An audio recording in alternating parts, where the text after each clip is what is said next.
छोटी मोटी फूलमती मैया फूल लोढ़े अइली हो। अरे फूल लोढ़े अइली हो। अरे फूल लोढ़े अइली मैया ओही फूलवरिया हो। अरे फूल लोढ़े अइली मैया ओही फूलवरिया हो। फूलवा लोढ़त मैया गइली कुमिलाई हो। अरे सुतेली फूलमती मैया अढ़ौल के गाछी हो। अरे सुतेली फूलमती हो मैया अढ़ौल के गाछी हो। अढ़ौल के गाछिया मैया सोए नीरभेद हो। अरे फूलवरिया के रखवारवा मैया बानी दियले हो। अरे फूलवरिया के रखवारवा मलिया मैया बानी दियले हो। हाथ बन्हले गोड़रे बन्हले लिहले लाल सोटावा हो। अरे तुहु कही अइलु फूलवरिया उजाड़न हो। अरे तुहु कहऊ फूलवरिया उजाड़न हो।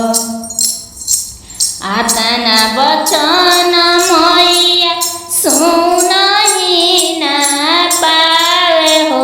अरे हम हई फूलमती मैया फूल लोढ़े अइनी हो। अढ़ौल के फूलवा हमरो हउवे ओढ़न डासन हो। अरे हम तो हई फूलमती मैया फूलवा लोढ़े अइनी हो। आतना बचन मलिया सुनहि ना पवले हो। अरे गिरी पड़ले मैया गोड़ावा हाथवा जोड़े हो। अरे गिरी पड़ले मैया गोड़ावा हाथ जोड़ी लिहले हो। हमरो अपराध मैया क्षमा रौरा करी हो। अरे अब के अयगुनावा फूलमती मैया बकसे हमार हो। अरे अब के अपराध फूलमती मैया बकसे हमार हो।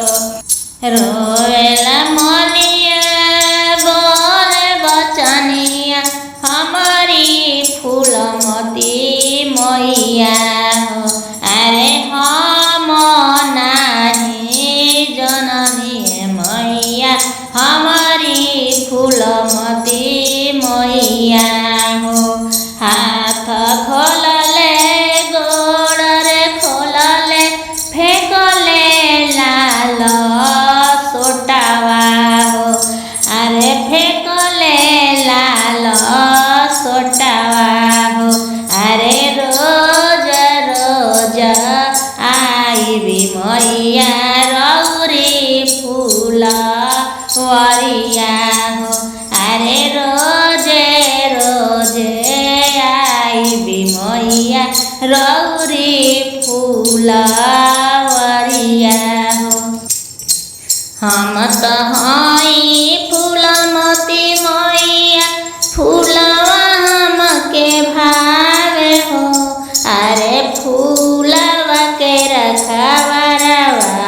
मैया हमारा बड़ी भावे हो। अरे फूलवा के रखवारवा मलिया हमके बड़ा भावे हो। अरे फूलवा के रखवार मलिया हमके बड़ा